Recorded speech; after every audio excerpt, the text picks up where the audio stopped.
Olá, pessoal, boa noite. Vamos falar um pouquinho sobre modernismo? Vamos lá? Pois bem, o modernismo no Brasil ele surge no ano de 1922, né? Precisamente após a Semana de Arte Moderna, com o intuito de criar uma cultura para o Brasil, uma cara para o Brasil, algo que se desvinculasse da arte de outros países, que não reproduzisse o que já havia sido feito. Nesse sentido, foram criados vários movimentos, várias tentativas de compor esse símbolo nacional. Mas é preciso ressaltar que esse pensamento ele não surge em 1922. Ele já existia desde o processo de colonização. Lá em 1500, por exemplo, o índio ele já afirmava a necessidade de preservar a linguagem, a cultura e assim por diante. No século XIX, nós tivemos essa reafirmação nas palavras de Gonçalves Dias. O escritor, ele buscava, ele solicitava que as pessoas enxergassem a cultura brasileira, que elas parassem de valorizar a cultura europeia e, consequentemente, enaltecessem o índio, a fauna, a flora, entre outros aspectos que fazem parte da nossa cultura. Nesse âmbito, em 1917, autores como Tarsila do Amaral, Anita Malfatti, Oswald de Andrade se reuniram e propuseram a implementação dessa cultura no Brasil. Eles viam a necessidade de mudança, de modernização, daí a concepção do nome. Nesse ano, então, eles reuniram os principais literários do Brasil, entre eles escultores, autores, pintores, e solicitaram a criação de obras que representassem o povo brasileiro. Textos que se aproximassem do cotidiano, deixando de lado aquela linguagem burocrática, normatizada e trazendo à tona uma linguagem mais coloquial, algo mais simples, textos mais enxutos, menores, que pudessem ser compreendidos e refletidos por toda a população. Daí o período vai focar em poemas. Nós tivemos também a produção de muitas telas, né? A pintura valorizava a cor local. O que seria essa cor local? A miscigenação do povo brasileiro, a mistura de raças, de povos, de culturas e, consequentemente, a diversidade geográfica do país. Nesse âmbito, nós vamos ter a Tarsila do Amaral como principal representante. Para isso, os autores produziram desde 1917 até 1922, tendo a culminância em fevereiro de 1922, o que nós chamamos de Semana de Arte Moderna, ou a SAM, como muitos gostam de chamar. O que era para ser uma semana foi, na verdade, 3 dias de exposição. E aí vocês me perguntam, por quê, professora? Porque o governo brasileiro, né, especificadamente o governo paulista da época, se sentiu ofendido com a exposição gratuita de arte, de cultura. Perceberam que as pessoas se identificavam com aquela proposta, que elas estavam buscando conhecimento e aí resolveram barrar a exposição. Nesse âmbito, os autores ali envolvidos queriam uma outra forma de demonstrar a sua proposta. Foi então que eles lançaram 2 revistas, a revista Claxon e a revista Orfeu, que eu vou falar logo mais. Antes da gente passar, eu queria fazer 2 comentários rapidinhos.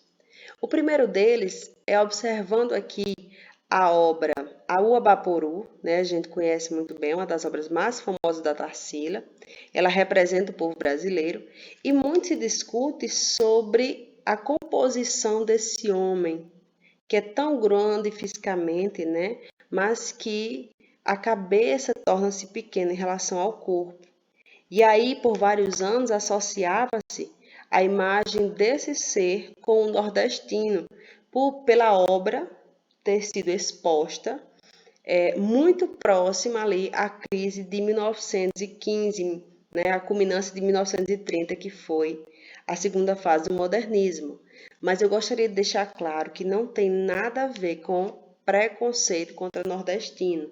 A obra em si retrata todo brasileiro, um ser que fisicamente era explorado, mas que mentalmente ainda era muito vago, né?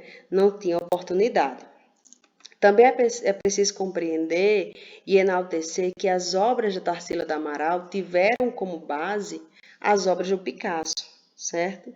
E aí, para falar sobre isso, eu vou retomar a seguinte imagem, deixa eu passar aqui. Lembram dessa mulher? Pois bem, é a Anita Malfatti. A Anita, ela teve aquele probleminha com o Monteiro Lobato. Estão lembrando? Né? Aquela confusão onde o Monteiro acabou ofendendo publicamente a Anita Malfatti. Ela era até então a líder do movimento modernista no Brasil. Ela impulsionava as mulheres a participarem como escritoras, enfim, ela era uma representante feminista da época, né? E aí se sentiu muito ofendida com as palavras dele. Quando eu falo ofendida, né, afetada fisicamente, psicologicamente, e consequentemente teve que se afastar do movimento, certo? Nesse intuito, o Oswald de Andrade, que era aí o seu companheiro de luta nessa época, né, de projeto, ele nomeou a sua então esposa, a Tarsila do Amaral, para substituir a Anita Malfatti, porque ele percebia a necessidade da presença feminina. Então ele envia a Tarsila, desculpe, até Paris para que ali ela tivesse um curso com o Pablo Picasso. Então percebam que as obras da Tarsila são muito cubistas, muitas características do próprio Picasso. Já as obras da Anita têm tendências expressionistas e a gente pode falar mais sobre isso em um outro momento, tá? Eu ainda queria ressaltar para vocês que o contexto histórico da época ele impactava totalmente na produção literária. Por quê? Porque o governo ele queria vetar a liberdade de expressão. Nesse sentido, nós tivemos uma guerra ideológica, tá, gente? Deixar bem claro isso, uma guerra ideológica, para que as pessoas pudessem ter acesso a essa literatura. Nesse âmbito, nós estávamos vivendo o início da Primeira Guerra Mundial, nós estávamos vivendo no Brasil a fundação do Partido Comunista, né, a Coluna Prestes. Então, é um período de transição e, consequentemente, de rupturas, tá? Outro fator que é preciso destacar é que o modernismo no Brasil é dividido em 3 fases. A primeira fase é chamada de fase heróica, a segunda fase é a fase de 30 e a terceira é a pós-moderno, também chamada de contemporâneo. Hoje nós vamos nos ater à fase heróica, que representa o quê?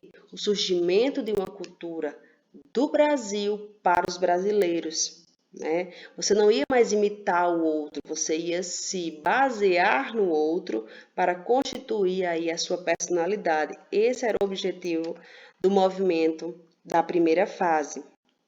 Nesse âmbito, os autores ali envolvidos, que eram precisamente Oswald de Andrade, Mário de Andrade, né, a própria Tarsila do Amaral, entre outros, eles buscavam que as pessoas tivessem acesso à literatura, à pintura, que as pessoas de classe baixa pudessem ter acesso a essa educação, certo?